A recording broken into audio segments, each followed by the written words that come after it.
you're looking for a car just to get you to point A and point B, and you really don't care about driving and you just care about it not costing you money and you just worry about the reliability, I have a 2011 Toyota Corolla, and today we're going to be taking a look at the overall view of this car. Now, as you can imagine, the suspension in this Corolla it's fine. It softens every damp and every imperfection on the road. Like, we're on the back road right now, and I mean, it's fine. It works. I mean, it's a Corolla. You're not going to experience a lot of bouncing and pouncing in this car.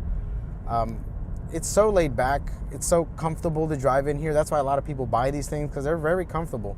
I don't have to worry about any of the bouncing or pouncing when I'm coming off of work. I mean, it's not a sports car or anything, so you'll drive fine. Coming into a curve and stuff like that, the handling's fine. It's a Corolla. There will be some body roll, but it's not that exaggerated. It's not like an SUV type deal. Obviously, if you're going to carry more people in here, you're going to feel it more. The brakes, they're fine.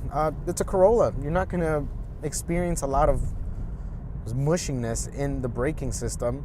If you do experience something like that, then you have to check something, which is, normally an old car thing. But in this, it's fine. The acceleration isn't the best in this Corolla, because you don't buy a Corolla for the acceleration. You just don't do that. You buy a Corolla because it works.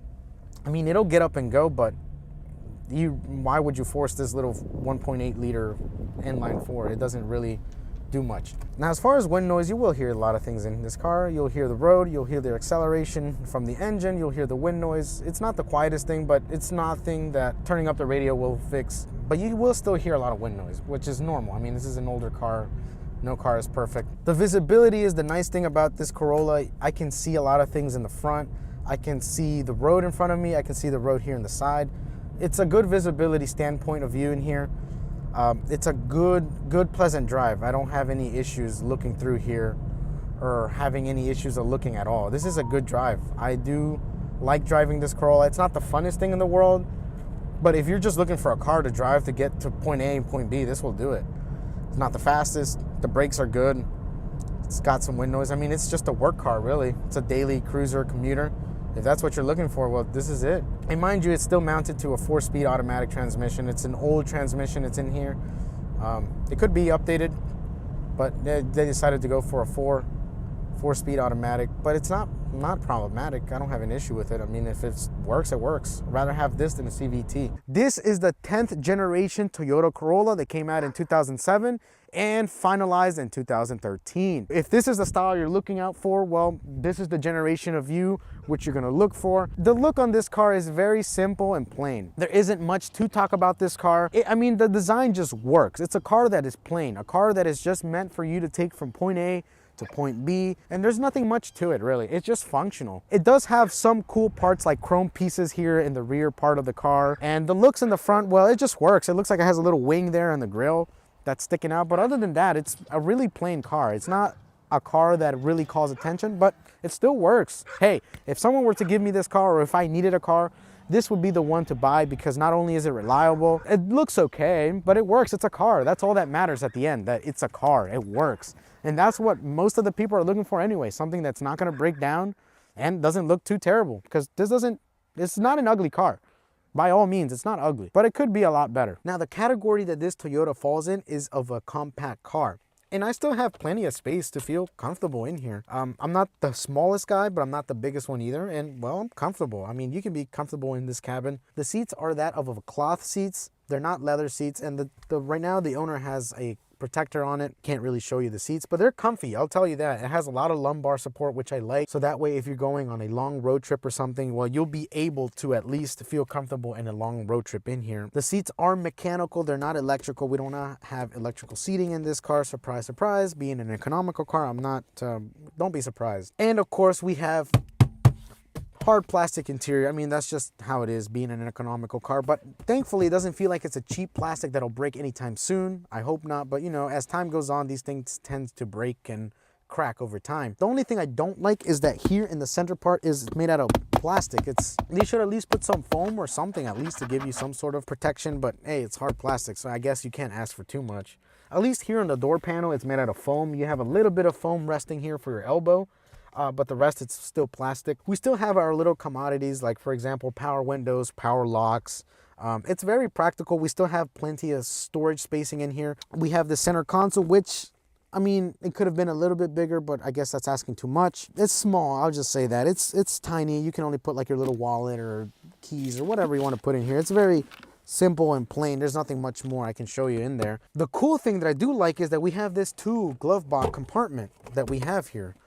We have this first little compartment up here in the front that you can put little things there, maybe your registration. I don't know what you want to put in there, a small thing. And looking down here, we have the traditional glove box, which is plenty of space, really. This is a lot of space compared to other cars that I've seen. We still have storage compartments on next to these doors. We can put water bottles, little things, you know, simple things you can put in there, nothing too crazy. And we also have this little tiny storage compartment here where we have our 12-volt DC charger. Now looking here at the center infotainment center, we have our lovely, humble little CD player with a radio, you know, FM, AM radio. Some of these also have an aux cord, and some came with a USB port, but at least they came with an aux cord. And then underneath that CD player, we have our little tiny gauges, or knobs, I should say, for our climate control. And then right underneath that, oddly enough, we have our little clock, which is down here.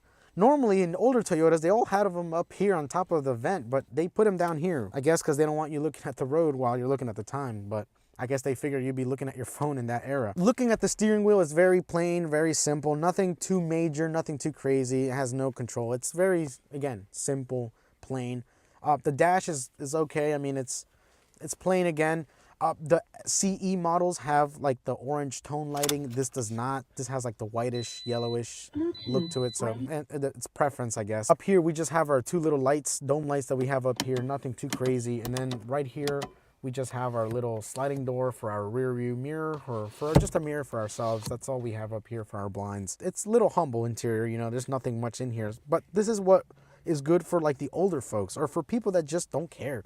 You don't want a lot of things going on in here. This is just plain and simple, and it just works. Being back here, as you can imagine, the whole theme still continues. It's still plain and simple. But what I do like is that it does have plenty of space to feel comfortable back here.